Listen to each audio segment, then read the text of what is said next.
Hello Shubham.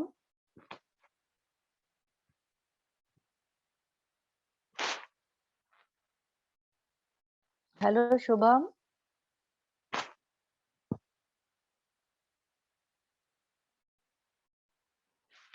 Hello.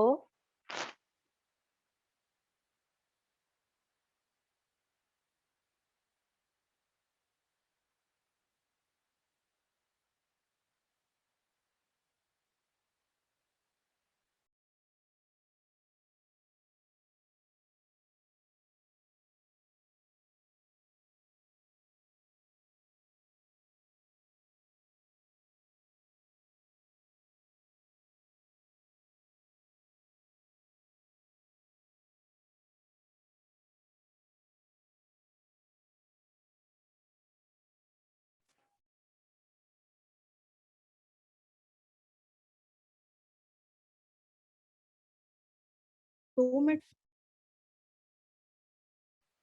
Hello.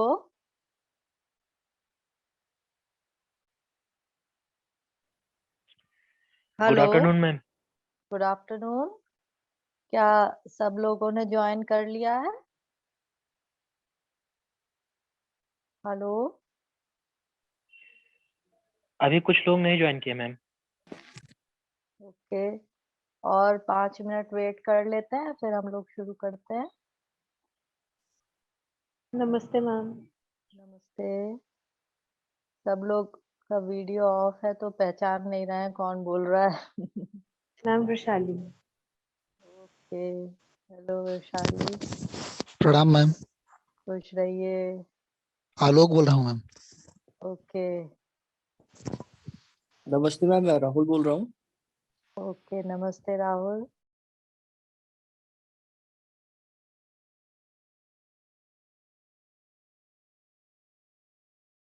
है तो I think कि सबने कर लिया है ज्वाइन। जी मैम। तो थोड़ी सी इसमें वर्चुअल क्लास में थोड़ी प्रॉब्लम ऑडियो और उसकी होती है, लेकिन थोड़ा सा डिस्टरबेंस अगर हो तो बता दीजिएगा। और तो वाईफाई से मोबाइल डेटा पे स्विच कर लेंगे और वीडियो ऑफ कर दें ताकि जो है साउंड क्वालिटी इम्प्रूव हो जाए, है ना। तो आज का टॉपिक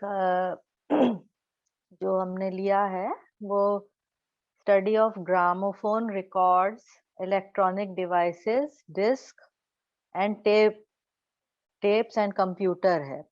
और इसके साथ साथ भी संचार के माध्यमों का भी अगर समय रहा तो संचार के माध्यमों का संगीत में क्या योगदान है वो भी कवर करेंगे। तो जो रिकॉर्डिंग का जो सिस्टम है वो संगीत की उन्नति के से बहुत इम्पोर्टेंट है संगीत की उन्नति में, क्योंकि जब से ये रिकॉर्डिंग सिस्टम प्रारंभ हुआ तो संगीत को रिप्रोड्यूस करना, उसको सेव कर, उसको बार बार सुनना, यह सब कार्य बहुत आसान हो गए। और जो सर्वप्रथम जो रिकॉर्डिंग की डिवाइस जो सर्वप्रथम बनाई गई वो 1877 में 1877 में जो रिकॉर्डिंग और प्लेइंग डिवाइस का आविष्कार हुआ वो किया था थॉमस एल्वा एडिसन ने।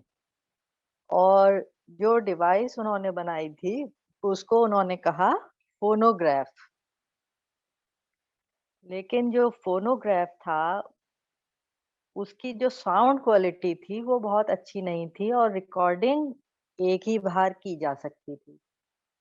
इसके बाद निरंतर उन्होंने प्रयोग किए और उसके 10 वर्ष बाद 1887 में 1887 में उसी फोनोग्राफ के आधार पर एक जर्मन जो शरणार्थी था जो वॉशिंगटन डीसी में आकर सेटल हो गया था, उसने एक ग्रामोफोन रिकॉर्ड प्लेयर बनाया और ग्रामोफोन के इतिहास का संबंध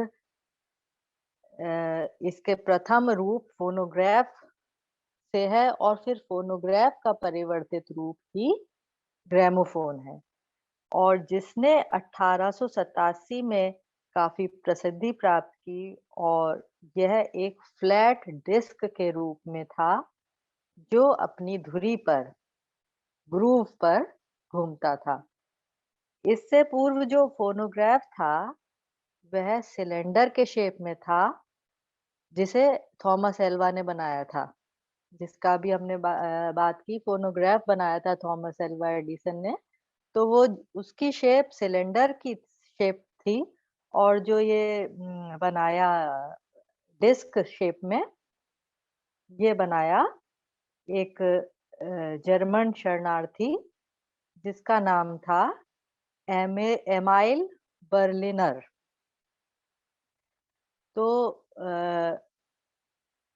उसी आधार पर जो ये सिलेंडर शेप का जो फर्स्ट फोनोग्राफ था, उसके बाद अलेक्जेंडर ग्रैहम बेल ने फोनोग्राफ में मॉडिफिकेशन किया और उसका नाम रखा फोनेटोग्राफ। अब फोनोग्राफ की जगह हो गया फोनेटोग्राफ। ग्रामोफोन का आविष्कार किसने किया, यह थोड़ा सा विवाद का विषय बन गया क्योंकि फोनोग्राफ के बाद आया फोनोटोग्राफ और फिर आया ग्रामोफोन, जो एक दूसरे का प्रतिनिधित्व करते थे।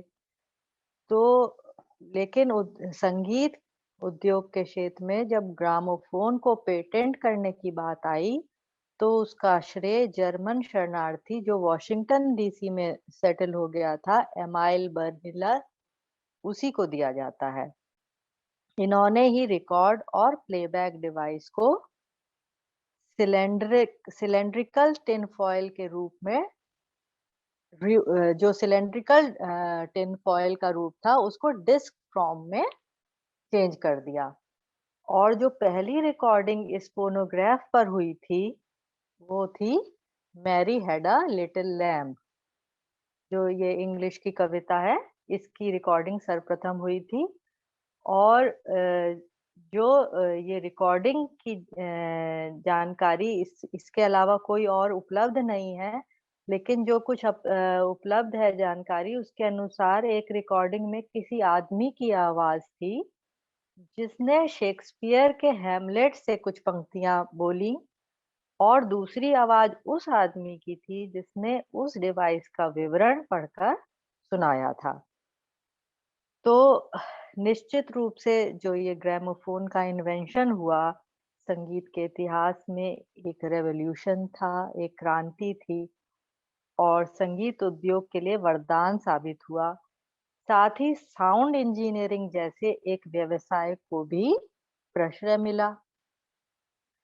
इसके आविष्कार के 2 साल के अंदर ही ग्रामोफोन की पॉपुलैरिटी सर्वत्र हो गई। सब जगह ग्रामोफोन इतना पॉपुलर हो गया कि अब ये रिकॉर्डेड म्यूजिक के लिए सब लोग ग्रामोफोन की इच्छा करने लगे। और इंडिया में जो सबसे पहले ग्रामोफोन कंपनी जो बनी वो कोलकाता में 20वीं शताब्दी में स्थापित हुई थी, जिससे हिज मास्टर्स वॉइस, HMV के नाम से जो जानी जाती है, his masters voice, British Columbia, America और फ्रांस के कोलैबोरेशन से के सहयोग से हेमेंद्र मोहन बोस ने 1900 में स्थापित की। और जो पहली रिकॉर्डिंग 1902 में हुई वो गौहर जान के ख्याल राग जोगिया की हुई, जिसे Fred Gaisberg of the Gramophone Company द्वारा रिकॉर्ड किया गया। आई थिंक कि जो थोड़े बहुत जो इम्पोर्टेंट चीजें हैं आप लोग नोट करते जाइएगा ताकि आगे एग्जामिनेशन में थोड़ी हेल्प होगी आपको। तो ग्रामोफोन कंपनी का जो पहला इंडिया में रिकॉर्डिंग जिसकी हुई थी वो गौहर जान के ख्याल राग जोगिया की हुई थी, जिसको किया था Fred Gaisberg of gramophone Company द्वारा रिकॉर्ड किया गया था। और रेडियो 1920 में जो रेडियो का भी पदार्पण हुआ, और ये रेडियो सर्वप्रथम नेवी और मिलिट्री के संवाद के लिए किया गया, और वर्ल्ड वॉर 1 के बाद लोग रेडियो अपने पर्सनल यूज के लिए भी खरीदने लगे। बीबीसी ब्रिटिश ब्रॉडकास्टिंग कंपनी ने रेडियो पर जनता के लिए प्रसारण प्रारंभ किया, और वर्ल्ड वॉर 2 के बाद रेडियो पर संगीत का प्रसारण भी होने लगा। इसके बाद जो रिकॉर्डिंग सिस्टम जो एक आया वो था अकॉर्डियो बॉयज। यह एक तरह का सेल्फ प्लेइंग ऑटोमेशन वाला म्यूजिकल डिवाइस था, जिसमें अकॉर्डियो बॉयज को सीट पर बैठाकर उसके हाथ में अकॉर्डियन और पैरों में ड्रम रख दिए जाते थे। दर्शक को एक कॉइन इंसर्ट करना होता था और मशीन बजना प्रारंभ हो जाती थी। इस प्रकार का जो डिवाइस है वो वॉल्वो ऑटो म्यूजियम फ्रांस में हमें देखने को मिलेगा। तो जो ये अकॉर्डियो बॉयज था, ये एक कहना चाहिए कि एक जो रोबो की तरह था, जिसमें एक कॉइन डाल के हम उसका संगीत, उसमें जो फीडेड म्यूजिक था वो रिकॉर्डेड म्यूजिक हम सुन सकते थे। इसके बाद आया प्लेयर पियानो। ये सेल्फ प्लेइंग पियानो था। उसके बाद बॉडसन डबल टीनो नाम का एक यंत्र है, जो अकॉर्डियो बॉय की तरह ही था। ये उसकी रिकॉर्डिंग सिस्टम के कैसे क्रोनोलॉजिकल ऑर्डर है, कैसे कैसे एक एक डिवाइस नई आती गई, ये उनके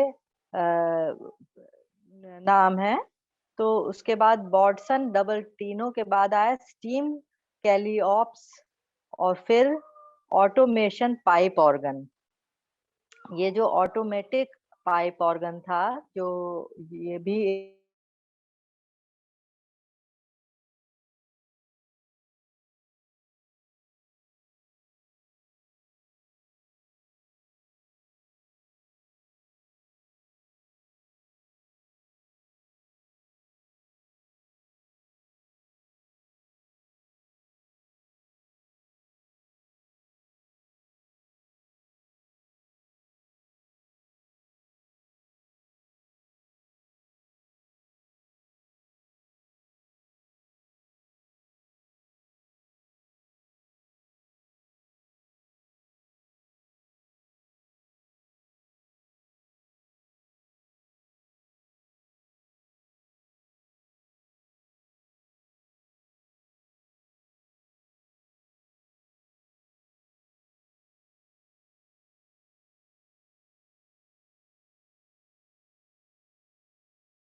सिग्नल आई थिंक चला गया था, थोड़ा ब्रेक हो गया।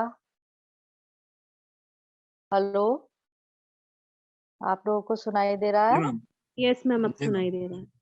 मैम ओके, तो हम लोग रिकॉर्डिंग डिवाइसेस की प्रोग्रेस देख रहे थे कि कैसे एक के बाद एक हुई, और जो ट्रांजिस्टर रेडियो के बाद आया इंजीनियरिंग एसोसिएट और टेक्सास द्वारा बनाया गया एक इंस्ट्रूमेंट, जो पोर्टेबल म्यूजिक प्लेयर था, और द रीजेंसी TRI 5 से 4 इंच का एक रेडियो जिसने बनाया, जो हेडफोन्स द्वारा सुना जा सकता था जिसका म्यूजिक।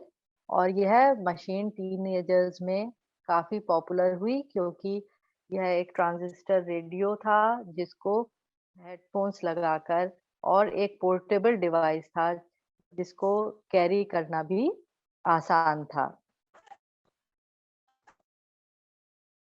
ऑडियो कैसेट और वॉकमैन का जो आविष्कार हुआ, वो रेडियो कॉर्पोरेशन ऑफ अमेरिका ने सबसे पहले ऑडियो कैसेट्स 1958 में निकाला। उसके बाद फिलिप्स ने इसका साइज छोटा करके कैसेट बनाया जिसमें रिकॉर्डिंग की सुविधा थी। 1966 में नीना साइमन, अर्था किट और जॉनी मैथिस ने पहला ऑडियो कैसेट रिलीज किया, और 1970 तक यह घर घर में प्रसिद्ध हो चुका था। हेलो। जी Yes, ma'am. Ma'am. Yes ma'am. Okay, यहाँ सब जो है वर्चुअली कुछ समझ में ही नहीं आता है कि क्या हो रहा है। ओके, तो इसके बाद सोनी कॉर्पोरेशन ने भी वॉकमैन बनाया, जिसका जो 1929 में लाइट वेट था, पोर्टेबल था, जो कैसेट प्लेयर भी जिसमें प्ले होता था, और जो हेडफोन्स के साथ था। फिर 1980 में पॉप कल्चर का उदय हुआ, और इस प्रकार के वॉकमैन, पोर्टेबल रेडियोज और ट्रांजिस्टर्स का बहुत प्रचार हुआ। इसी समय बूम बॉक्सेस, ये भी वॉकमैन और पोर्टेबल रेडियो के समान थे, बैटरी ऑपरेटेड डिवाइसेस थे, म्यूजिक प्लेयर्स थे, और इनकी इनबिल्ट स्पीकर्स इतने पावरफुल थे कि पड़ोसियों के घर तक भी म्यूजिक सुना जा सकता था। इनके बाद आया सीडी प्लेयर्स। सीडी प्लेयर्स क्या है? कॉम्पैक्ट डिस्क हैं जो कैसेट्स के बाद आई, और इनका प्रचार भारत में 1982 में 1982 में सोनी ने पहला सीडी प्लेयर मार्केट में निकाला, जो सोनी DP 101 नाम से पॉपुलर हुआ। उसके बाद MP3 प्लेयर्स का जमाना आया, जिसमें सचान इंफॉर्मेशन सिस्टम्स ने MP मैन F10 का निर्माण करने के बाद डायमंड मल्टीमीडिया ने इसका सस्ता वर्जन रियो PMP 300 निकाला। आईपॉड्स बाय एप्पल 2000 में आईपॉड्स का प्रचार हुआ। फिर 2010 के मध्य इनकी पॉपुलैरिटी स्मार्टफोन्स के आने से कम होने लगी।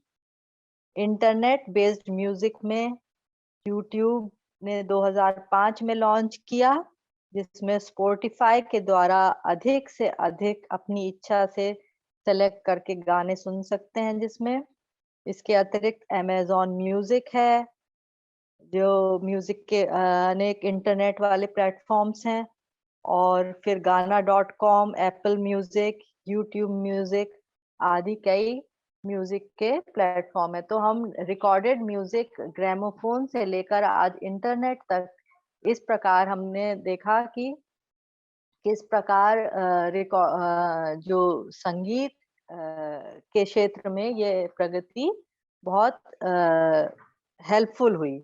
और क्योंकि हमारा जो संगीत है, जो हम जहाँ से प्रारंभ होता है, मार्गीय संगीत, गांधर्व संगीत और साम संगीत, तो जो उसके जो प्रोग्रेस हुई, जो उसका पतन और उत्थान के विभिन्न चरणों को पार करते हुए, और मनोरंजन के साथ साथ जो साधना, अध्ययन और अनुसंधान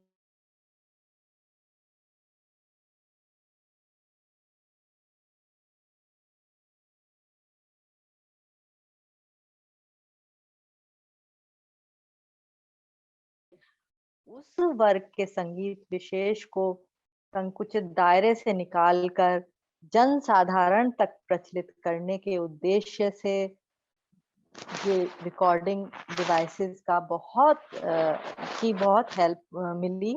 और इस उद्देश्य की पूर्ति के लिए जो आवश्यकतानुसार भिन्न-भिन्न साधनों का आश्रय लिया गया, जिनमें इन रिकॉर्डिंग डिवाइसेस आने के बाद से, माइक्रोफोन आने के बाद से संगीत उत्सवों का जो आयोजन हुआ, संगीत विद्यालयों में जो संगीत का प्रचार हुआ, उसके अंतर्गत पुस्तक का लेखन, प्रकाशन, आकाशवाणी, दूरदर्शन, चित्रपट, फिर सीडी, समाचार पत्र, पत्रिकाएं, इंटरनेट आदि, इन सब का प्रयोग, जो संचार माध्यमों का प्रयोग है, वो संगीत को आगे बढ़ाने में बहुत ही हेल्पफुल हुआ, कारगर हुआ।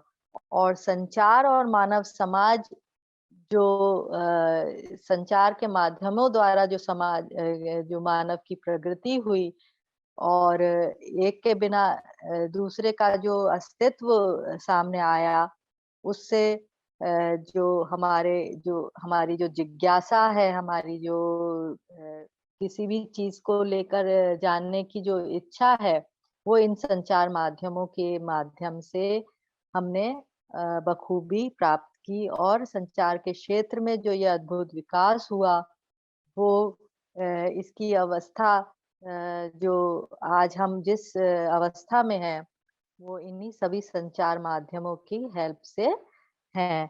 तो संचार माध्यमों में सर्वप्रथम जो बात आती है, वो पुस्तकों की, पत्रिकाओं की आती है। तो पत्रिकाओं का जो एक योगदान संगीत की तरक्की में है, जो उसकी प्रोग्रेस के लिए है, और जो संगीत की पत्रिकाएं जो प्रचारित पहले मतलब थी, और जो आजकल भी विद्यमान है, उनमें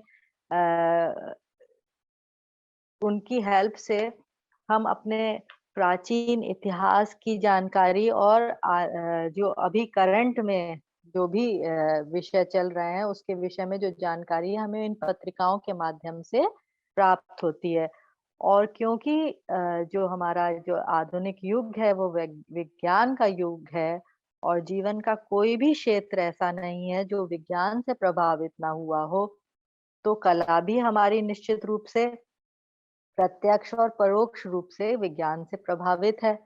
और संगीत कला के इस प्रभाव को भले ही वह क्षेत्र संगीत शिक्षा का हो या संगीत व्यवसाय का हो, संगीत के प्रचार प्रसार में पत्रिकाओं का महत्वपूर्ण योगदान है।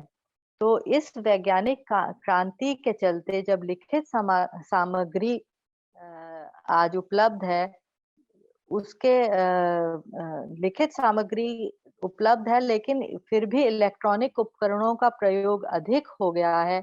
फिर भी संगीत पत्रिकाएं अपना प्रतिष्ठित स्थान और अस्तित्व उसी प्रकार बनाए हुए हैं, और निरंतर संगीत को विकास के पथ पर अग्रसर करने में सराहनीय योगदान प्रदान कर रही हैं।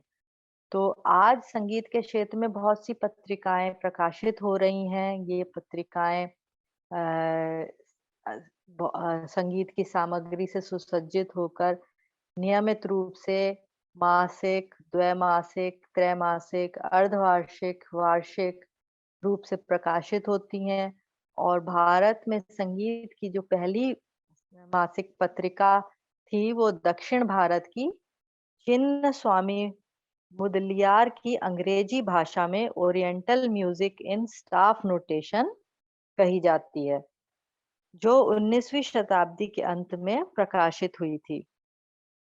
और 1870 में मराठी में संगीत विषय की जो मासिक पत्रिका का परंपरा में तत्कालीन संगीत प्रचारक विश्वनाथ रामचंद्र काले, जिनको वकील साहब बड़ौदा वाले के नाम से जाना जाता था, और जो राज गायक और संगीत विद्यालय के प्रमुख उस्ताद मौला बख्श के साथ मिलकर इन्होंने जो एक संगीत पत्रिका निकाली, वह थी ज्ञानाब्धि सेतु, जो संगीत विषयक एक पत्रिका थी।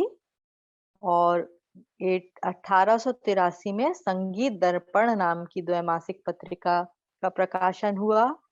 फिर 1886 में संगीत मीमांसक और 1905 में संगीतामृत प्रवाह का प्रकाशन प्रारंभ हुआ।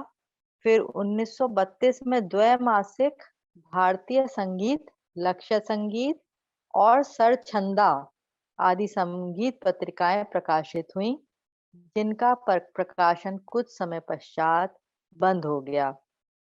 इसी श्रृंखला के अंतर्गत कुछ पत्रिकाएं ऐसी भी हैं जो आज भी प्रचलित हैं और जिनका प्रकाशन आज भी हो रहा है। उनमें है संगीत कला विहार। यह पत्रिका अखिल भारतीय गांधर्व महाविद्यालय मंडल की मुख्य मासिक पत्रिका है, जो सन 1948 से संगीत की सैद्धांतिक पक्ष संबंधी श्रेष्ठ सामग्री सहित प्रकाशित करती है। और इसके संपादक एवं संस्थापक और प्रथम संपादक थे पंडित शंकर राव व्यास, जिन्होंने 1970 से यह अंग्रेजी भाषा में त्रैमासिक पत्रिका के रूप में पहले प्रकाशित की।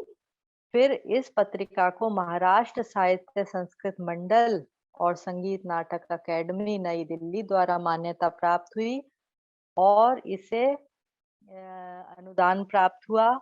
यह पत्रिका हिंदी और मराठी दोनों भाषाओं में प्रकाशित होती है। फिर है एक पत्रिका विश्व वीणा, जिसमें रविंद्र संगीत परिषद कलकत्ता द्वारा प्रकाशित यह पत्रिका हिंदी भाषा में त्रैमासिक पत्रिका के रूप में प्रकाशित हो रही है। संगीत नाटक, यह पत्रिका त्रैमासिक है जो संगीत नाटक अकादमी द्वारा अंग्रेजी भाषा में प्रकाशित होती है। यह संगीत के साथ साथ नाटक संबंधी जानकारी भी उपलब्ध कराती है। इसके अतिरिक्त इंडियन म्यूजिक जर्नल, यह पत्रिका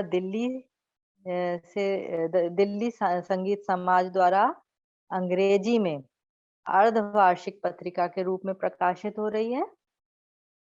एक पत्रिका है इंडियन म्यूजिकोलॉजिकल सोसाइटी जर्नल। यह त्रैमासिक पत्रिका है जो अंग्रेजी भाषा में नवंबर 1970 में स्थापित सोसाइटी द्वारा प्रकाशित की जा रही है। इसका मूल कार्यालय बम्बई व कार्यस्थल बड़ौदा में है। यह पत्रिका भारतीय संगीत के अध्ययन व अनुसंधान, संगीत संबंधी कलाओं की लेखन सामग्री में उत्थान व भारत तथा विदेश में संगीत के प्रचार के उद्देश्य के लेकर प्रकाशित की जा रही है। इसके अतिरिक्त है संगीतिका। यह पत्रिका संगीत सदन प्रकाशन इलाहाबाद से प्रकाशित होती है। यह त्रैमासिक पत्रिका के रूप में मई 1970 से प्रारंभ हुई थी और यह पत्रिका संगीत प्रेमियों के साथ साथ शिक्षक और विद्यार्थियों के लिए भी बहुत लाभदायक है। फिर है पत्रिका गीत संगीत। इस पत्रिका का प्रकाशन जनवरी 1973 में प्रयागराज में पंडित जगदीश नारायण पाठक की पुण्य स्मृति में प्रारंभ हुआ था। यह शास्त्रीय संगीत की एक विशिष्ट पत्रिका है। फिर छायानट एक पत्रिका है जो सन 77 में उत्तर प्रदेश के संगीत नाटक अकेदमी लखनऊ से यह त्रैमासिक पत्रिका प्रारंभ हुई थी, जो आज भी प्रकाशित हो रही है। फिर एक मुख्य पत्रिका जिसका जिक्र आवश्यक है वो है संगीत पत्रिका। तो यह संगीत की बहुत पुरानी पत्रिका है जो सन 1935 से संगीत कार्यालय हाथरस द्वारा प्रतिमास संगीत की भरपूर सामग्री सहित प्रकाशित हो रही है। इसमें यह संगीत कार्यालय हाथरस से म्यूजिक मिरर और फिल्म और सुगम संगीत प्रेमियों के लिए फिल्म संगीत नामक 2 पत्रिकाएं और प्रकाशित होती थीं, जो अब बंद हो गई हैं। तो संगीत पत्रिका का प्रारंभ और जो वर्तमान जगत में सबसे ज्यादा पॉपुलर जो पत्रिका है और पुरानी है, और इसके संस्थापक स्वर्गीय हास्य कवि काका हाथरसी थे, जिनको प्रभुलाल गर्ग के नाम से भी जाना जाता है। और इसकी स्थापना उन्होंने 1935 में, जनवरी 1935 में की थी।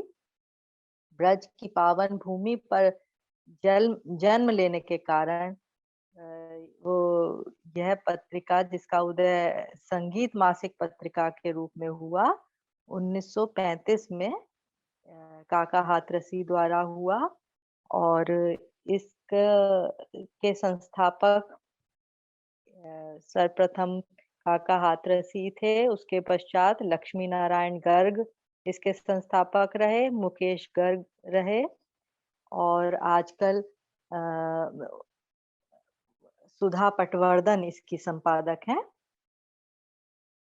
और काका हाथरसी के मित्र नंदलाल शर्मा, जो कि हारमोनियम एवं तबला बजाते थे, के साथ मिलकर उन्होंने इस पत्रिका का प्रकाशन प्रारंभ किया था।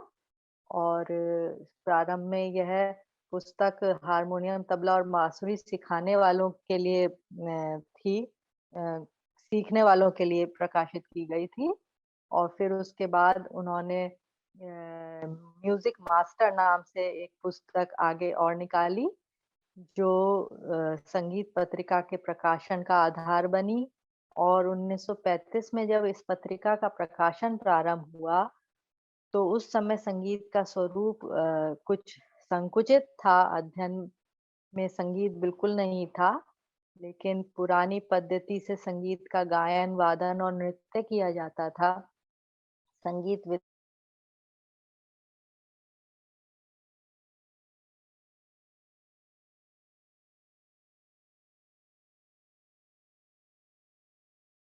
प्रारंभ में जो संगीत के पृष्ठ थे, उनमें जन रुचि का ख्याल रखते हुए बुद्धि और योग्यता अनुसार केवल गजल, हास्य रस की कविताएं, 2-3 शास्त्रीय संगीत के चाहे लेख हों, वो छपते थे। और वर्तमान में संगीत प्रतिमास संगीत की भरपूर सामग्री लेकर प्रकाशित हो रही है, और इसके 11 अंक साल में प्रकाशित होते हैं, जिसमें 10 मासिक और 1 जनवरी-फरवरी का सामूहिक विशेष अंक होता है। फिर संगीत पत्रिका का प्रकाशन हिंदी भाषा में होता है। यह पत्रिका संपूर्ण भारत में और Canada, USA, England, Sri Lanka, Nepal, Pakistan आदि देशों में भी संगीत जिज्ञासुओं के ज्ञान की पिपासा को शांत कर रही है। और जो संगीत की पत्रिकाओं का जो योगदान संगीत के प्रचार में रहा, उसमें उसके माध्यम से गायन, वादन और नृत्य की ज्ञान त्रिवेणी निरंतर प्रभावित होकर संगीत की जिज्ञासा को शांत करती रही और कर रही है। यह एक संगीत की जो पत्रिकाएं हैं वो अमूल्य ज्ञान को संचित अपने में किए हुए हैं, जिसमें क्रियात्मक और सैद्धांतिक दोनों पक्षों का समान रूप से अध्ययन किया जाता है। और प्रचलित और अप्रचलित रागों में ध्रुपद, धमार, ख्याल, ठुमरी, तराना, सितार की गतें, स्वरलिपि, तबला और मृदंग के चुनिंदा काम, सुगम संगीत की स्वरलिपियां, संगीत शास्त्र, शोध संबंधी महत्वपूर्ण लेख, महान संगीतज्ञों की जीवनियां, साक्षात्कार, संगीत जगत के समाचार इत्यादि का प्रकाशन भी इन पत्रिकाओं में होता है। और संगीत विद्या को उच्चतम शिखर पर पहुंचाना, गायकों और वादकों, नर्तकों को आवश्यकता के अनुसार पूरी जानकारी देना इन पत्रिकाओं का उद्देश्य है। और इन पत्रिकाओं के माध्यम से शिक्षार्थी, शिक्षक, शोधार्थी, संगीतज्ञ सभी के लिए ज्ञानवर्धक सामग्री इसमें उपलब्ध होती है, और लोक संगीत और सुगम संगीत संबंधी सामग्री के कारण भी यह पत्रिकाएं एक विशेष वर्ग तक सीमित न रहकर जनसाधारण में भी पॉपुलर हैं। और आयामी विषयों पर प्रकाश डालने वाली यह पत्रिकाएं न केवल पाठकों को मौलिक ज्ञान प्रदान करती हैं, बल्कि लेखकों का भी मार्ग प्रशस्त करती हैं और उदयमान लेखकों को भी प्रोत्साहन प्रदान करती हैं।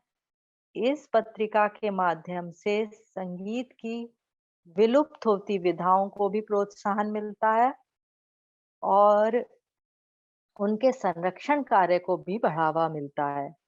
सुदूर क्षेत्र में रहने वाले कलाकारों को, जो किसी कारणवश अपनी सांस्कृतिक धरोहर से दूर हो जाते हैं, और उन उभरते हुए कलाकारों के सामने भी एक महत्वपूर्ण और सराहनीय कार्य यह पत्रिकाएं करती हैं, जो अपना संगीत का ज्ञान या संगीत की जिज्ञासाओं को पहुंचाने के लिए अपने लेख इन पत्रिकाओं में दे सकते हैं। और वास्तव में इनका प्रकाशन जो है, जो सामग्री है, वो नवीनतम ज्ञान और अद्वितीय तथ्यों की दृष्टि से विशिष्ट स्थान रखती हैं। तो संगीत की पत्रिकाओं के माध्यम से संगीत जनमानस तक सरलता से पहुंचाया जा सकता है। अब संचार के माध्यमों में पत्र, पत्रिकाएं और संगीत, हम अभी क्योंकि विशेष रूप से संचार के माध्यमों में से संगीत की तरक्की के विषय में थोड़ा सा बात कर रहे हैं, तो अब संचार के माध्यम सर्वप्रथम जब पत्र पत्रिकाओं के बाद जो आता है मेन रोल, वो रेडियो और दूरदर्शन का है, आकाशवाणी और दूरदर्शन का। तो जो रेडियो का हमने देखा कि 1920 में जब वर्ल्ड वॉर 1 प्रथम हुआ था, उस तब से रेडियो का प्रचार हुआ, और मुख्य रूप से जो रेडियो पर कार्यक्रम है, आप देखिए, भले ही वो फिल्मी हो, फिर भी संगीत संबंधी ही मुख्य रूप से रेडियो पर जो प्रोग्राम होते हैं संगीत से ही संबंधित होते हैं। तो रेडियो पर जो संगीत के कार्यक्रम जो प्रारंभिक काल से जो शुरू हुआ था, उसमें सर्वप्रथम दक्षिण भारत में संगीत सुनने वालों की अधिक रुचि हो गई थी, लेकिन उत्तर भारत में संगीत का थोड़ा कम इंटरेस्ट था। लेकिन जो रेडियो ने, क्योंकि अपना संगीत प्रारंभिक काल से ही कार्यक्रमों का प्रसारण किया था, सांगीतिक कार्यक्रमों का ही प्रसारण प्रारंभ किया था, तो भारतीय समाज में संगीत को सुनने की रुचि बढ़ने लगी। अब समाज का वह वर्ग भी संगीत का आनंद ले सकने की स्थिति में आ गया था, जो राजाओं, नवाबों और रईसों की महफिलों में स्थान नहीं पा सका था। मतलब जिनको राजाश्रय प्राप्त नहीं हुआ, या जो राज दरबारों में और नवाबों के यहाँ सांगीतिक महफिलें होती थी, उनमें जाने में असमर्थ थे, उनके लिए रेडियो ने बहुत महत्वपूर्ण काम किया, और वे अपने रुचि के अनुसार उसमें संगीत सुन पाने में समर्थ हुए। तो अपने स्वाभाविक गुण के कारण रेडियो समाज में अपनी पहचान बनाता रहा, परंतु अन्य दूसरे देशों की भांति भारत में भी आरंभिक दिनों में रेडियो पर सरकार ने बहुत अधिक ध्यान नहीं दिया। लेकिन रेडियो के शौकीन श्रोताओं, इंजीनियरों और रेडियो निर्माताओं की पहल तथा दबाव के चलते धीरे धीरे रेडियो का विकास होने लगा। क्योंकि प्रारंभ से ही रेडियो पर श्रोताओं की पसंद के कार्यक्रमों का प्रसारण किया जाता था, इसलिए श्रोताओं का भी महत्वपूर्ण समूह रेडियो के साथ जुड़ चुका था। HR लूथरा, जो एक बहुत लंबे समय तक ऑल इंडिया रेडियो में काम कर चुके हैं, उन्होंने अपनी पुस्तक इंडियन ब्रॉडकास्टिंग में रेडियो के आरंभिक दिनों का विस्तार से वर्णन किया है और प्रमाणित किया है कि रेडियो के आरंभिक काल से ही रेडियो में संगीत एवं मनोरंजन के कार्यक्रम प्रसारित होने लग गए थे। कालांतर में जैसे-जैसे रेडियो का विकास हुआ, वैसे-वैसे संगीत और मनोरंजन से जुड़े हुए लोगों की आवश्यकता भी महसूस होने लगी। अगर सूक्ष्मता से देखा जाए तो यहाँ पर यह बात हेलो?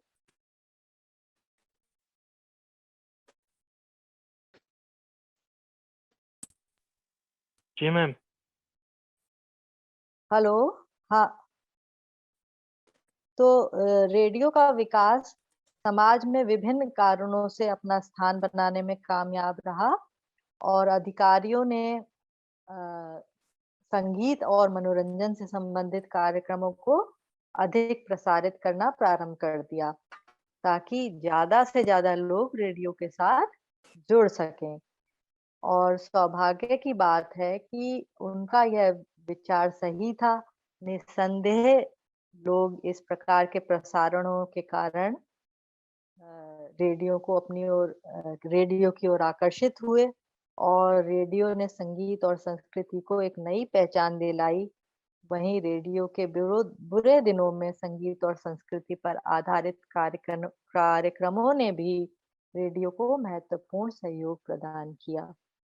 तो परिणाम स्वरूप रेडियो का जो समाज में एक स्थान था, वो सफलतापूर्वक एक स्थान रेडियो को प्राप्त हुआ और रेडियो की उत्पत्ति के विषय में जैसे अभी हम लोगों ने बताया, तो सर्वप्रथम जो इसका प्रसारण जो हुआ था, वो पिट्सबर्ग में 1920 में के आसपास हुआ था और 23 फरवरी 1920 को इंग्लैंड में मार्कोनी की कंपनी ने पहली बार इसका सफल प्रसारण किया था और नवंबर 1922 में ब्रिटिश ब्रॉडकास्टिंग कंपनी बीबीसी ने इस विषय पर कार्य करना प्रारंभ किया था और माना जाता है कि भारत में भी इसी काल में प्रसारण शुरू हो गया था। लिम्का बुक ऑफ रिकॉर्ड्स के अनुसार भारत में रेडियो का प्रथम प्रसारण अगस्त 1921 में टाइम्स ऑफ इंडिया के कार्यालय मुंबई के गवर्नर सर जॉर्ज लॉर्ड्स के आग्रह पर किया गया था। ऐसे प्रमाण भी मिलते हैं जिसमें संगीत का एक विशेष कार्यक्रम डाक और तार विभाग के सहयोग से किया गया था। इस पहले प्रसारण को गवर्नर ने बंबई से 175 किलोमीटर दूर पूना स्थित अपने कार्यालय में सुना। यह प्रसारण संगीत और रेडियो के उस संबंध को प्रमाणित करता है जिसको हम प्रत्यक्ष और परोक्ष रूप से रेडियो के हर प्रसारण में महसूस करते हैं। और सन 1943 में रेडियो का दिल्ली केंद्र 125 मिनट प्रतिदिन सुगम संगीत का प्रसारण करता था। इसके साथ ही पेशावर व ढाका से भी 145 मिनट के प्रसारण प्रतिदिन होते थे। अन्य भी लगभग सभी रेडियो स्टेशन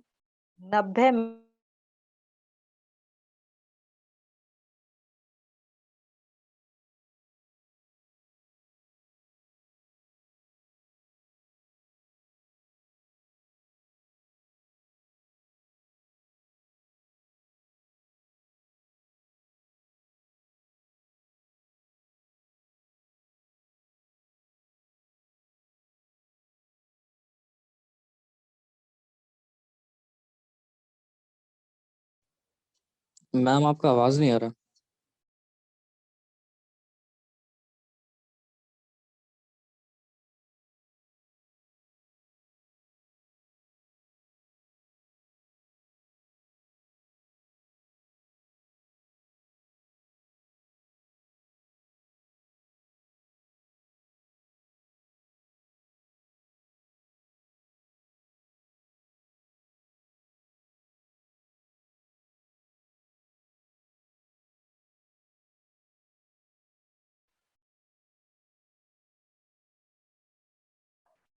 सन 1952 में तत्कालीन सूचना और प्रसारण मंत्री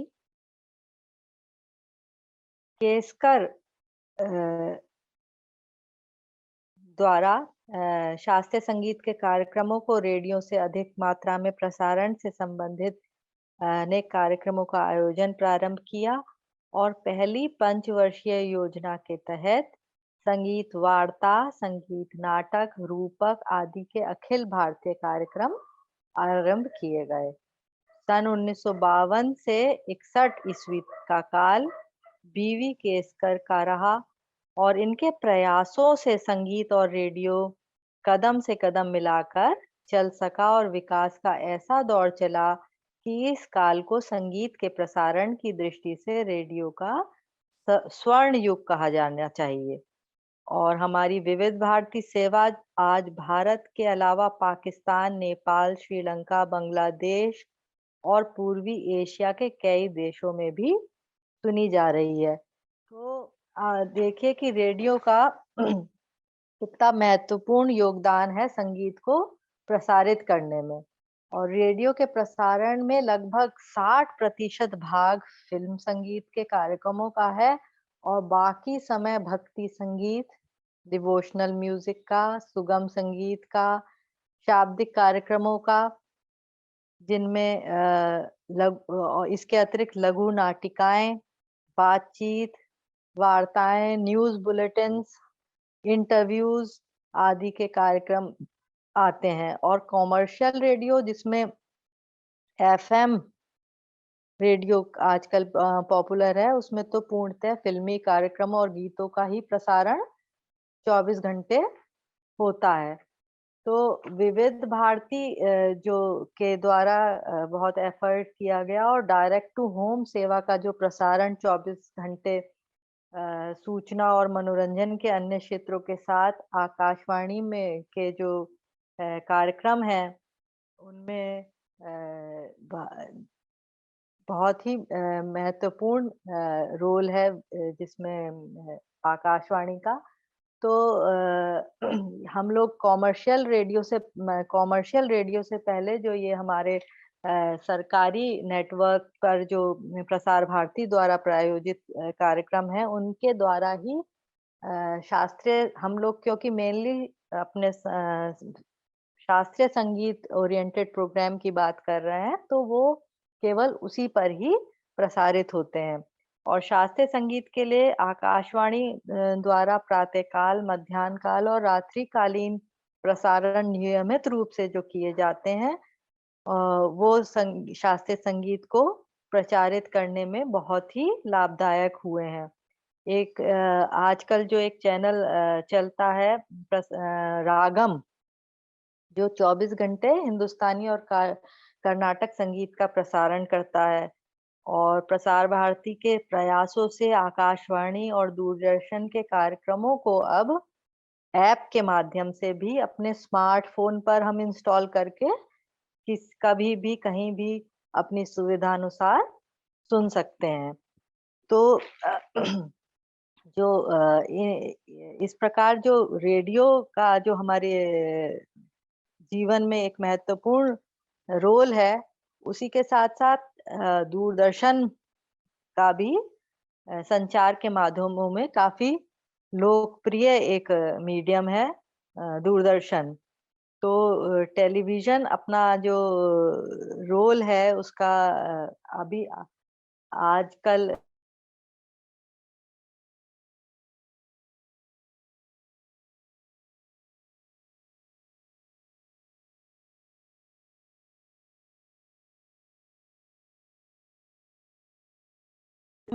जो कंपनी थी फिलिप्स कंपनी, जिसका 1955 में दिल्ली में के औद्योगिक क्षेत्र में दूरदर्शन और टेलीविजन का उसने प्रदर्शन किया। फिर 1956 में दिल्ली में यूनेस्को का एक सम्मेलन आयोजित किया गया था। उसमें प्रसारण प्रारंभ करने के लिए भारत को मदद देने की पेशकश फिलिप्स ने की। और आर्थिक संकट की इस घड़ी में भारत और टेलीविजन दोनों के लिए जो ये लाभकारी सिद्ध हुआ। और 1958 में, अप्रैल 1958 में प्रयोग के रूप में आकाशवाणी भवन में टेलीविजन ट्रांसमीटर लगाया गया और लगभग 1.5 वर्ष बाद 15 सितंबर 1959 को भारत में टेलीविजन की विधिवत सेवाएं प्रारंभ हुई। इस प्रकार भारत में दूरदर्शन का प्रारंभिक समय काफी स्ट्रगलफुल था और भारत की जनता जनसंचार के इस महत्वपूर्ण उपकरण से बहुत शीघ्र ही जुड़ गई। भारत में दूरदर्शन के प्रथम कार्यक्रम का प्रसारण विधिवत रूप से 15 सितंबर 1959 में हुआ और आकाशवाणी भवन में बनाए गए एक छोटे से स्टूडियो का उद्घाटन डॉक्टर राजेंद्र प्रसाद ने किया। 1960 में स्वतंत्रता दिवस के समारोह का सीधा प्रसारण दूरदर्शन द्वारा किया गया। फिर 1970 में सरकारी कार्यक्रमों का प्रसारण दूरदर्शन के माध्यम से होता रहा।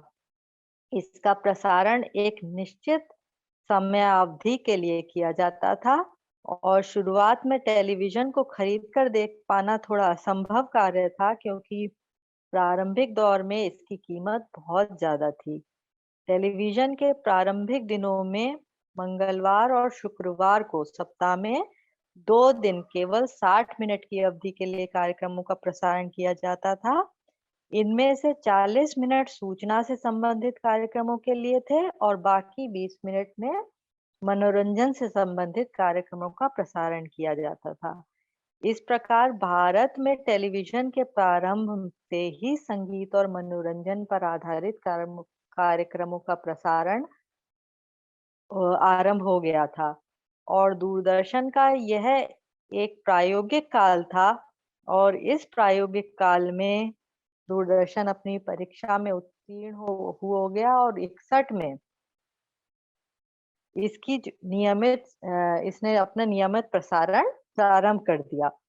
तो टेलीविजन का प्रयोग शुरुआती दिनों में सामाजिक शिक्षण व लोगों को विषयगत सूचना उपलब्ध कराने का था। फिर विकास के अनेक पड़ावों को पार करने के बाद दूरदर्शन में राष्ट्रीय सेवा का जो प्रसारण विश्व के सबसे बड़े स्थलीय प्रसारणों में से एक हो गया और 15 अगस्त 1965 को भारतीय टेलीविजन पर प्रतिदिन समाचार सेवा का प्रारंभ हुआ। फिर 26 जनवरी 1967 को कृषि से संबंधित कार्यक्रमों की शुरुआत हुई और इस समय 1972 में बम्बई में एक दूसरा टेलीविजन स्टेशन प्रारंभ कर दिया गया। 1975 में भारतीय टेलीविजन के इतिहास में एक महत्वपूर्ण घटना हुई। इस वर्ष पहली बार उपग्रह प्रसारण सेवा प्रारंभ हुई। उपग्रह सेवा प्रसारण मतलब सैटेलाइट टीवी का प्रारंभ हुआ और 1 अप्रैल को आकाशवाणी से दूरदर्शन को अलग कर दिया गया और दिल्ली के मंडी हाउस में दूरदर्शन का मुख्य कार्यालय बनाया गया। फिर 1982 में दिल्ली व अन्य ट्रांसमीटरों के बीच उपग्रह द्वारा नियमित के साथ राष्ट्रीय प्रसारण की शुरुआत हुई और दूरदर्शन ने रंगीन प्रसारण की शुरुआत भी की। दूरदर्शन ने 3 स्तरों वाली बुनियादी सेवा चलाई जो राष्ट्रीय, प्रादेशिक और स्थानीय स्तर पर कार्य करती है। राष्ट्रीय कार्यक्रम में उन घटनाओं, मुद्दों और समाचारों पर बल दिया जाता है जिसमें समूचे राष्ट्र की दिलचस्पी हो। इन कार्यक्रमों में समाचार, सामयिक वार्ताएं, विज्ञान, सांस्कृतिक पत्रिकाएं, वृत्त चित्र, सीरियल, संगीत, नृत्य के कार्यक्रम, नाटक, फीचर फिल्में आदि शामिल होते रहे हैं।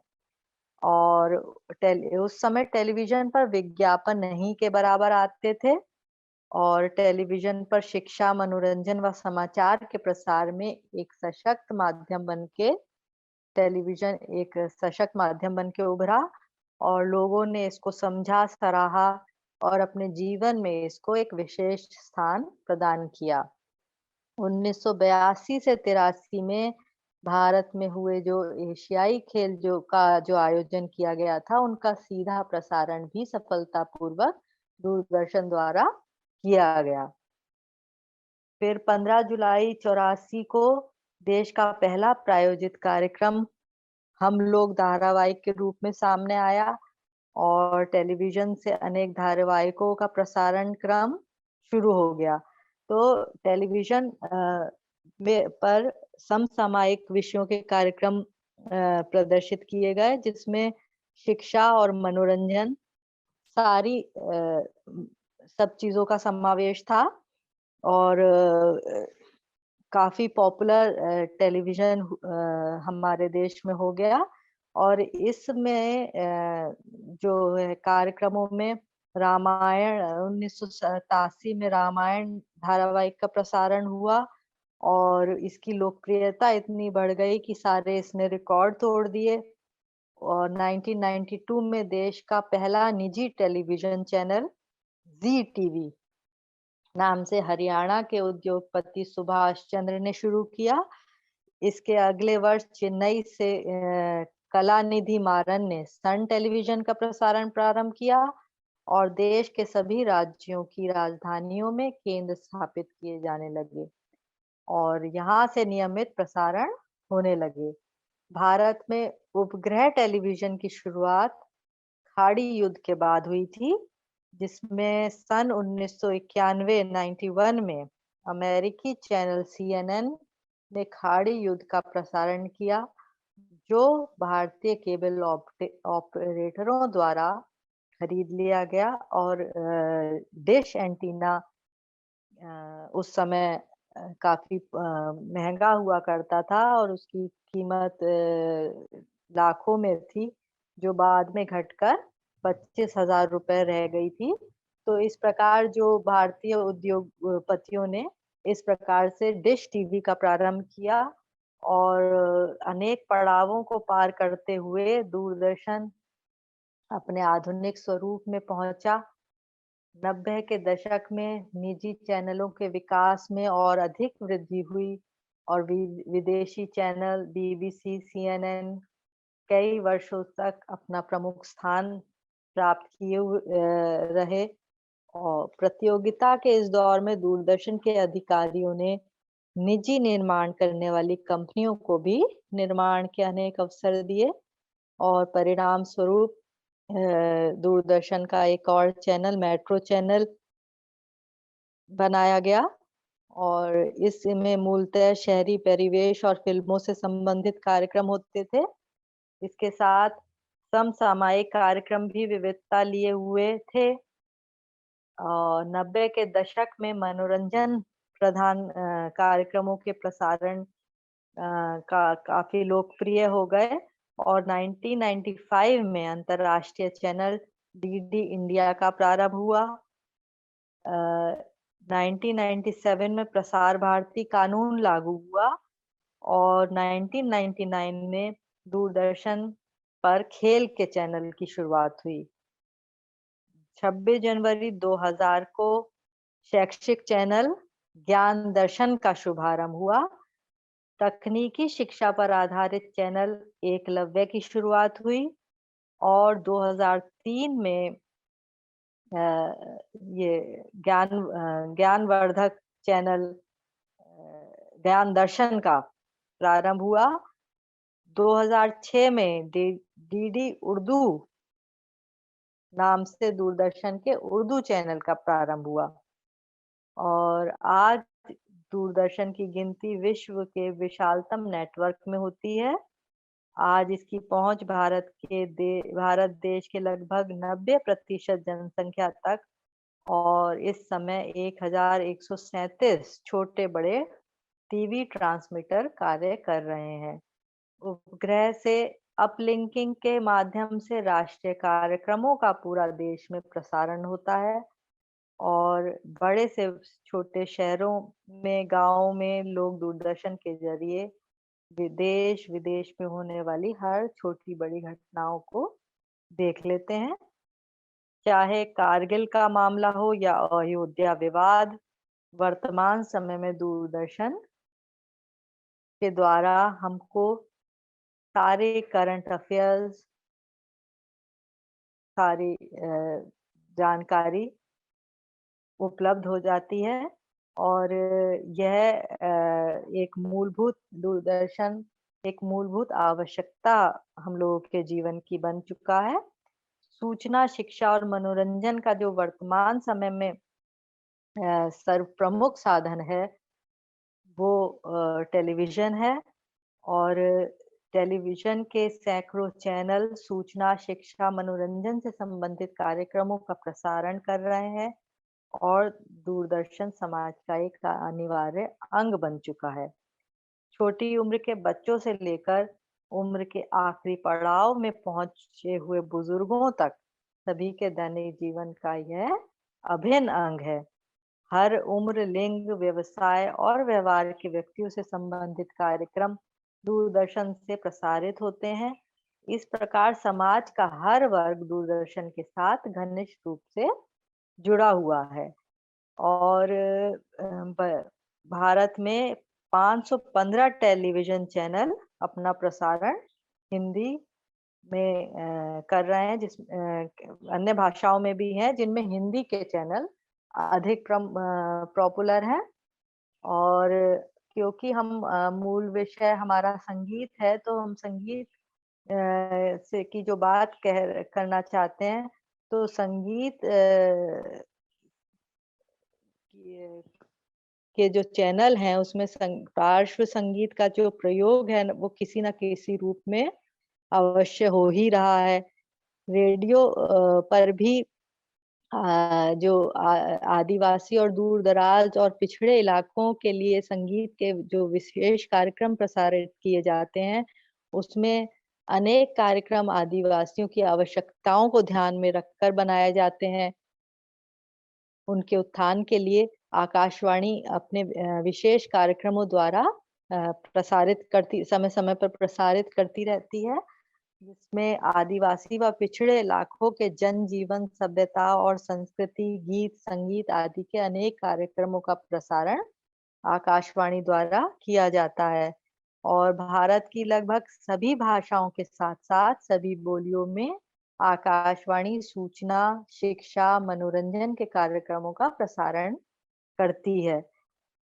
तो आकाशवाणी के द्वारा जो प्रसारित कार्यक्रम है उसमें भारत के विकसित समाज से कटे हुए लोगों को भी जोड़े रखने के लिए लगातार प्रयास होते रहते हैं, जिसमें संगीत को समाज में उनकी पहचान दिलाने, लोगों को उनकी रुचि के अनुसार शिक्षा देने, शिक्षा का प्रसार करने के लिए अनेक कार्यक्रमों का निर्माण समय समय पर किया गया है और इन कार्यक्रमों का प्रसारण मुख्य रूप से शास्त्रीय संगीत की आम जनता तक पहुंचाने के लिए उनमें उसके प्रति रुचि जागृत करने के लिए विकसित किए गए अनेक कार्यक्रम हैं और शास्त्रीय संगीत के रूढ़ नियमों को भी सरल तरीके से इन कार्यक्रमों के माध्यम से आम जनता तक पहुंचाना और समझाना इनका उद्देश्य है और इस दिशा में विविध भारती से प्रसारित होने वाले कार्यक्रमों में संगीत सरिता एक महत्वपूर्ण नाम है इस कार्यक्रम का। शास्त्रीय संगीत को आम श्रोताओं में लोकप्रिय बनाने वाला यह प्रमुख कार्यक्रम माना जाता है और इस कार्यक्रम में श्रोताओं को शास्त्रीय संगीत और उसके महत्व को समझाने के लिए रागों पर आधारित फिल्मी गीतों को भी प्रसारित किया जाता है। संगीत पाठ जैसे कार्यक्रम श्रोताओं को संगीत की शिक्षा देने के लिए प्रसारित किए जाते हैं। इसी प्रकार संगीत प्रवचन और हरि कथा दक्षिण भारत में भी काफी पसंद किए जाते हैं। इस प्रकार के कार्यक्रमों में रामायण, महाभारत व अन्य वैदिक और पौराणिक कथाओं को सुनाया जाता है और बीच-बीच में कथा के अंशों पर आधारित गीतों और भक्ति गीतों का गायन भी किया जाता है। इस प्रकार के कार्यक्रमों में कुछ संगीतकार कलाकारों का होना भी आवश्यक होता है। अतः इसकी प्रस्तुति देने के लिए कलाकार को कथा वाचन और संगीत दोनों में कुशल होना चाहिए। तो दूरदर्शन और आकाशवाणी द्वारा संगीत को प्रोत्साहित करते हुए अनेक कार्यक्रमों का प्रसारण होता है और शिक्षा से संबंधित कार्यक्रम दूरदर्शन पर अनेक शिक्षा से संबंधित कार्यक्रम प्रसारित होते हैं, जिसमें हमारी संस्कृति में अति प्राचीन काल से जो पद्धतियां प्रमुख रही हैं, शिक्षण पद्धतियां प्रसिद्ध रही हैं, उनमें गुरुमुख शिक्षा का विशेष योगदान है। तो उसी शिक्षा को आधार मानकर इसमें कई सहायक तत्वों को भूमिका निभाते हुए टेलीविजन भी अपनी अहम भूमिका निभा रहा है। उसमें प्राय अपने कार्यक्रमों के माध्यम से शिक्षा की बात पर बल देता आया है और दूरदर्शन पर विद्यालय के कार्यक्रमों की शुरुआत 1961 में हुई, जब 11वीं कक्षा के लिए सप्ताह में 3 दिन भौतिक और रसायन शास्त्र की कक्षाएं हिंदी और अंग्रेजी दोनों माध्यमों से प्रारंभ हुई। फिर 1975 में भारत में उपग्रह द्वारा शिक्षा प्रदान करने का उपयोग किया गया, जिसमें सैटेलाइट इंस्ट्रक्शनल टेलीविजन एक्सपेरिमेंट का नाम दिया गया। इस तकनीक से सुदूर इलाकों के ग्रामीण क्षेत्रों में भी पहुंचना संभव हो सका। फिर 1982 में विश्वविद्यालय अनुदान आयोग ने उच्च शिक्षा के कार्यक्रमों का प्रसारण की शुरुआत की। इस कार्यक्रम को राष्ट्रीय कक्षा कंट्री वाइड क्लासरूम का नाम दिया गया। इसके अंतर्गत प्रसारित किए गए जाने वाले कार्यक्रमों का जो नियोजन और निर्माण था वो यूजीसी यूनिवर्सिटी ग्रांट कमीशन के सक्रिय सहयोग से किया गया और इस कार्यक्रम के तहत रोज 1 घंटे के कार्यक्रम टेलीविजन से प्रसारित किए जाने लगे, जिनके द्वारा उच्च शिक्षा के विद्यार्थियों एवं शिक्षकों के साथ साथ आज शिक्षित जनता को भी जोड़ने का प्रयास किया जाने लगा। मुक्त विश्वविद्यालय विभिन्न माध्यमों से जैसे कि फिल्म, रेडियो, टेलीविजन का प्रसारण, दृश्य, श्रव्य, कैसेट्स व कंप्यूटर इत्यादि द्वारा जो शिक्षा प्रदान करने का प्रयास करता है, इन सब में टेलीविजन ने सामाजिक परिवर्तन और शिक्षा के प्रचार में अपने आप को सर्वोत्तम घटक सिद्ध किया। केबल टेलीविजन के इस युग में जो टेलीविजन बाल, युवा और वयस्क सभी वर्गों में अत्यधिक रूप से प्रचलित है और सभी वर्गों को प्रभावित कर रहा है। इसके अतिरिक्त ज्ञान दर्शन पर प्राथमिक, माध्यमिक और विश्वविद्यालय स्तर की शिक्षा, तकनीकी, व्यावसायिक प्रशिक्षण, सामान्य विषय पर जैसे स्वास्थ्य, पर्यावरण, कला व पर्यटन आदि के विषय में भी जानकारी दी जाती है। और विश्वविद्यालय अनुदान आयोग का जो इग्नू, राष्ट्रीय शिक्षा अनुसंधान परीक्षण परिषद, एनसीईआरटी, राज्यों के शैक्षिक प्रौद्योगिक संस्थानों, नेशनल ओपन स्कूल, प्रौढ़ शिक्षा निदेशालय, इन सभी के कार्यक्रम तैयार करता है और इन चैनलों की मुख्य विशेषता यह है कि इनमें परस्पर संवाद को उच्च प्राथमिकता दी जाती है। और ज्ञान दर्शन और व्यास चैनल के माध्यम से भारत में 2020 तक ज्ञान के क्षेत्र में महाशक्ति बनाने का प्रयास किया जा रहा है। मतलब 2020 तक का इनका जो लक्ष्य था, उन्होंने वो इसके माध्यम से प्राप्त कर लिया। और व्यास चैनल एक चैनल है जिसका उद्देश्य बहुसंख्या में विद्यार्थी, शिक्षक और सामान्य वर्ग तक उच्च कोटि की शिक्षण सामग्री पहुंचाई जाती है इस व्यास चैनल के माध्यम से। और इस चैनल की जो ज्ञान की असीमित और मुक्त उपलब्धता है, वो स्नातक और स्नातकोत्तर स्तर के विद्यार्थियों को दूरवर्ती क्षेत्र व कस्बों में रहकर शिक्षा ग्रहण करने में सहायता प्रदान कर रही है। रेडियो और टेलीविजन के जो स्वरूप में निरंतर परिवर्तन हो रहा है, उसके वर्तमान स्वरूप में जो हम देख रहे हैं परिवर्तन, तो यह ज़रूरी है कि इसमें मुद्रण, telephone, computer, video, radio, television सभी का सम्मिलित उपयोग करके लाभ उठाया जाए और टेलीविजन के कार्यक्रम कक्षा शिक्षा की तुलना में अधिक नियोजित और प्रभावी रूप से प्रस्तुत किए जा सकते हैं। टेलीविजन पर विद्यार्थी अपने स्वयं के प्रयासों से सीखता है और उसे शिक्षक की कम से कम आवश्यकता पड़ती है। हम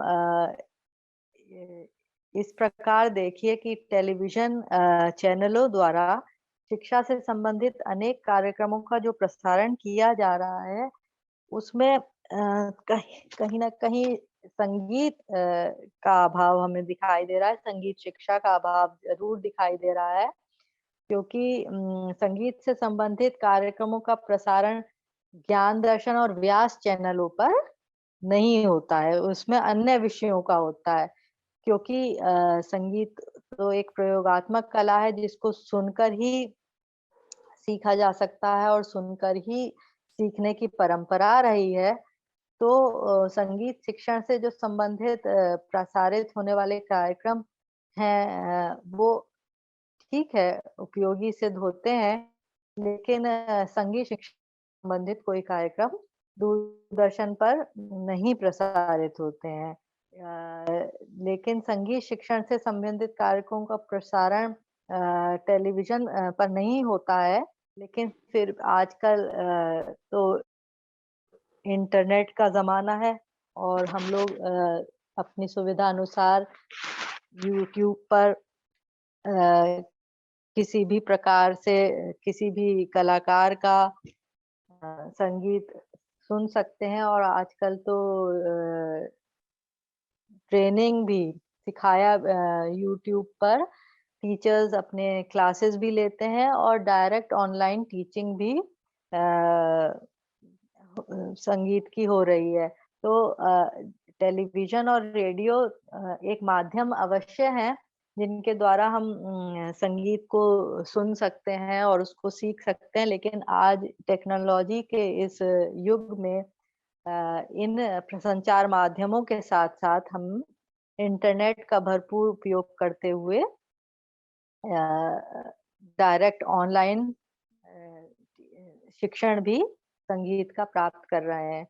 तो हमने यह पाया कि जो संचार माध्यम है, हमारे संगीत शिक्षा के प्रचार, प्रसार और शिक्षण के क्षेत्र में इन्होंने महत्वपूर्ण योगदान निभाया, जिसमें पत्र-पत्रिकाएँ और संचार के जो मुख्य माध्यम हमारे आकाशवाणी और दूरदर्शन है, उनमें इनका रोल प्रमुख रहा। आगे संचार के माध्यमों में जो आजकल हमारे पास स्मार्टफ़ोन्स उपलब्ध हैं, उनके द्वारा कभी भी हम किसी भी स्थान पर बैठकर संगीत सुन सकते हैं और संगीत संबंधी सारी जानकारियाँ हमको उपलब्ध हो जाती हैं। तो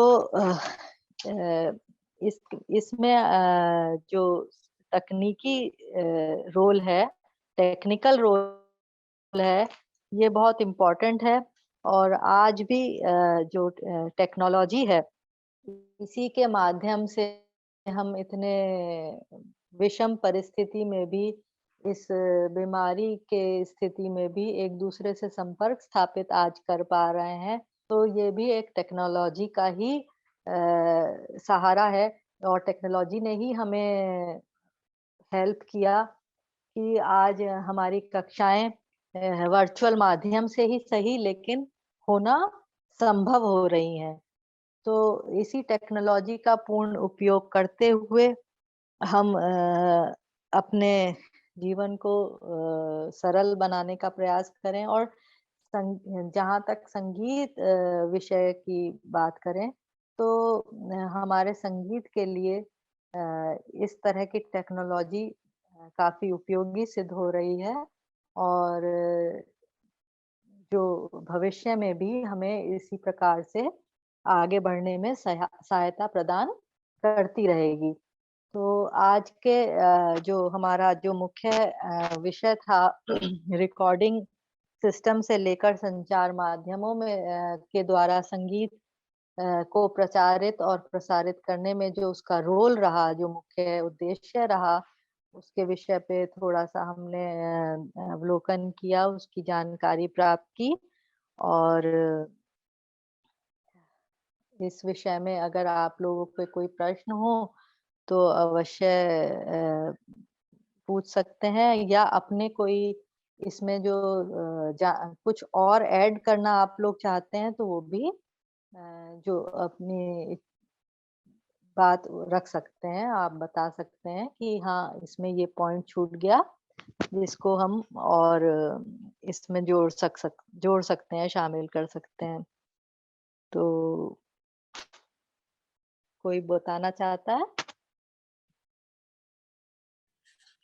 प्रणाम मैम, राहुल बोल रहा हूँ। हाँ, बताइए। मैम इसमें जैसे कि अभी आपने टेक्नोलॉजी के बारे में, जैसे इसमें प्रचार प्रसार के बारे में पढ़ा है, क्या इसमें जो प्रेजेंट टाइम हाँ, में जो यूट्यूब है, जो सोशल मीडिया है, इसको भी हम इसमें सम्मिलित कर सकते हैं? हाँ, बिल्कुल। हाँ, सोशल मीडिया तो आजकल हम लोगों का बहुत ही संचार के माध्यमों का महत्वपूर्ण उपयोगी प्रसार करने वाला एक अंग बन गया है। और जी सोशल मीडिया के माध्यम से तो हम लोग आजकल इतने ज़्यादा कनेक्टेड हो गए हैं, और कोई भी किसी भी प्रकार की जानकारी हो, किसी भी प्रकार का संगीत हो, और एक-दूसरे तक हम लोग पहुँचा सकते हैं, एक-दूसरे तक हम लोग उसकी हेल्प से एक-दूसरे को सिखा भी सकते हैं। अपने स्टूडेंट्स को सिखाने में भी ये सोशल मीडिया हमको बहुत हेल्पफुल सिद्ध हो रहा है। जी तो सोशल मीडिया के तो अनेक प्लेटफ़ॉर्म हैं। और तो इसमें टेक्नोलॉजी का रोल हमारा वर्तमान युग में सर्वोपरि हो गया है, जी क्योंकि टेक्नोलॉजी ही है जो हमें आज एक-दूसरे से कनेक्टेड किए हुए है। वरना जी आप इमेजिन करिए कि कैसे हम लोग एक एक ही स्थान अपने-अपने स्थान पर बैठे हुए, और सब लोग एक साथ मिले हुए हैं, सम्मिलित हुए हुए हैं। तो जी और और बताइए, और कोई चीज़ जिसका जो उपयोग हम कर सकते हैं?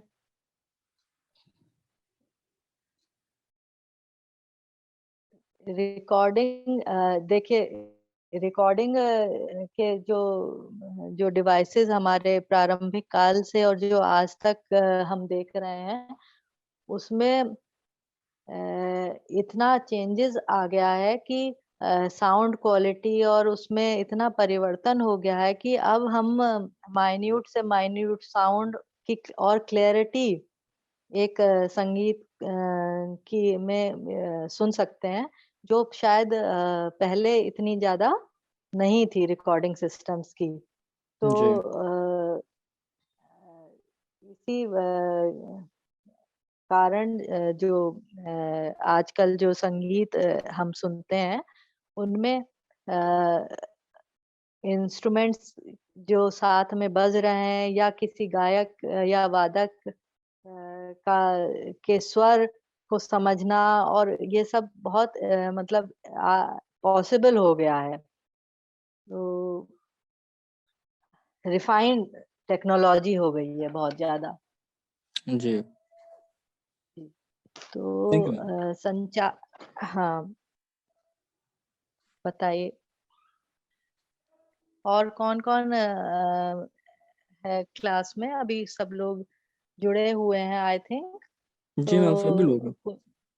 हाँ, तो कोई और कोई इसमें कुछ जोड़ना चाहते हैं तो अवश्य बोलें, नहीं तो फिर हम लोग का समय ऑलमोस्ट पूरा ही हो गया है और ये वर्चुअल माध्यम से ठीक है, अच्छा लगता है, लेकिन एक क्लासरूम जैसी फीलिंग नहीं होती है।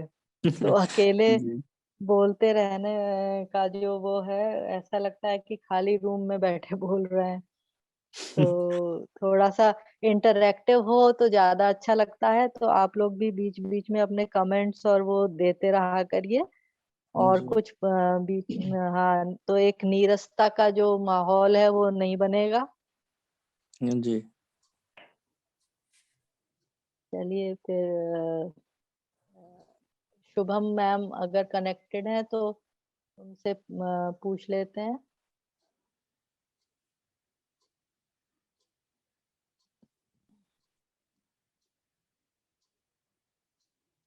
कि आप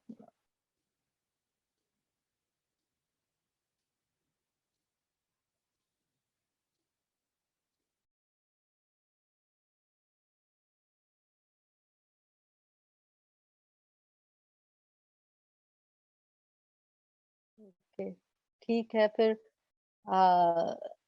नेक्स्ट कल फिर हम लोग फिर से मिलते हैं नए टॉपिक के साथ और आप लोग इस विषय में थोड़ा-सा अपना और हमको वो दीजिएगा क्योंकि ये हमारे थोड़ा-सा म्यूज़िक से हट के थोड़ा विषय जी हैं, तो इनमें जी अपना भी कुछ सहयोग आप लोग करिए कि इसमें हम लोग और क्या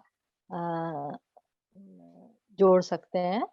तो उसके भी पॉइंट्स हम लोग फिर डिस्कस कर लेंगे नेक्स्ट किसी क्लास में।